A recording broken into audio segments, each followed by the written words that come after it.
awesome proposal that came out in the state of Alaska. It's called Citizen Self-Defense Firearm Training Services.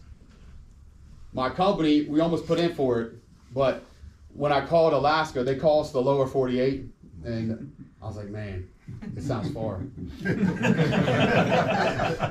So I called, this is actually a legit proposal that came out about a month ago. It's for citizen self-defense training, because in certain parts of Alaska, it's so rural that they have very limited first responder support.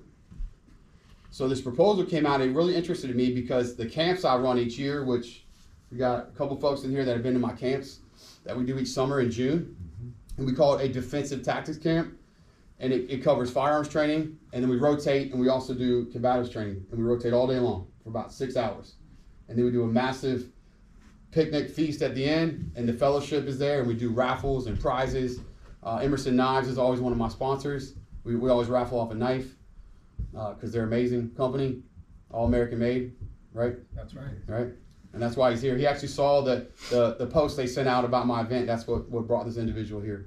So Emerson Knives is a big part. I got a buddy down in Florida who makes these awesome custom wave American flags, and we raffle off one of those. And we raise money also for veteran nonprofit each year as well. So I do this type of event that Alaska is creating for a formal training for their citizens.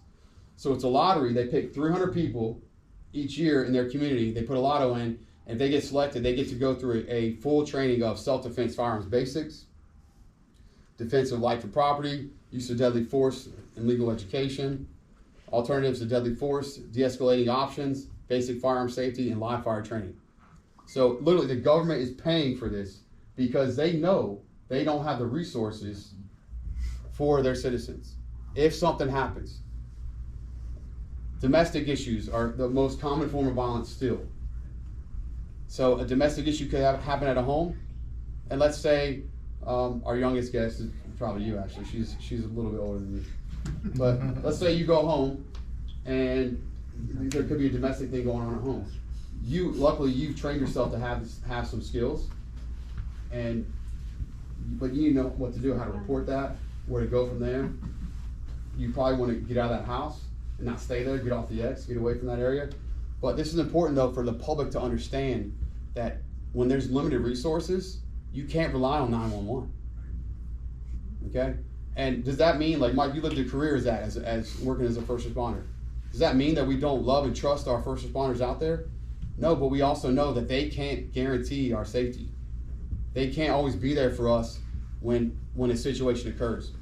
So I really wanted to share this about Alaska because why can't we bring this to other states, other communities? Instead of the government formally doing it, why can't we do it as citizens and residents in our communities and help each other? Because look, the world's never been safe, but each day we, as community members, can make it safer together if we work and have that team mentality.